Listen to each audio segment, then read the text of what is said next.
മാത്രമായിട്ട് പോയത് കൊണ്ട് തന്നെ ഗോവ എനിക്ക് അധികം കാണാനൊന്നും പറ്റില്ല. പക്ഷെ അവൻ പറഞ്ഞു ഇവിടെ ഒരു ഹിഡൻ ട്രഷർ ആയിട്ടുള്ള ഒരു ബീച്ച് ഉണ്ടെന്ന്. അങ്ങനെ വൈകിട്ട് നമ്മൾ രണ്ടാളും മഴയൊന്നും കാര്യമാക്കാണ്ട് നേരെ അങ്ങോട്ട് പോയി. കാട്ടിലൂടെയൊക്കെ ആയിരുന്നു യാത്ര. പക്ഷേ ആ ഒരു വ്യൂ, ഒട്ടും ഗോവ കറങ്ങാൻ പറ്റാത്തതിൻ്റെ സങ്കടം ഫുള്ള് ആ ഒരു ബീച്ചിൽ ഞാൻ സ്പെൻഡ് ചെയ്ത ടൈം എനിക്ക് മാറി കിട്ടി. ഈ ഒരു ബീച്ച് എന്ന് പറയുന്നതിൻ്റെ സ്പെഷ്യാലിറ്റി എന്ന് പറയുന്നത് ഈ ഒരു മണ്ണിന് പകരം ഫുള്ള് ഷെൽസ് ആണ്. ഷെൽസ് പറക്കി ഞാനൊരു വഴിയായി. പിന്നെ കുറേ വീഡിയോസ് അവൻ എനിക്ക് എടുത്തു തന്നു.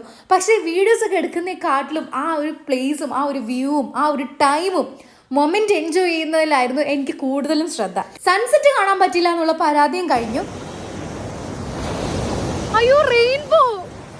അതെ ഗൈസ്, ഒട്ടും പ്രതീക്ഷിക്കാതെ ഒരു അടിപൊളി റെയിൻബോ വ്യൂവും എനിക്ക് അവിടെ നിന്ന് കിട്ടി. അതിനുശേഷം എൻ്റെ അമ്മയ്ക്ക് ഗാർഡനിങ് ഒക്കെ ഉള്ളതുകൊണ്ട് ഞാനും അവനും കൂടെ ഫുള്ള് ഷെൽസ് ഒക്കെ പറക്കി. 7 മണിയായി ഗൈസ്.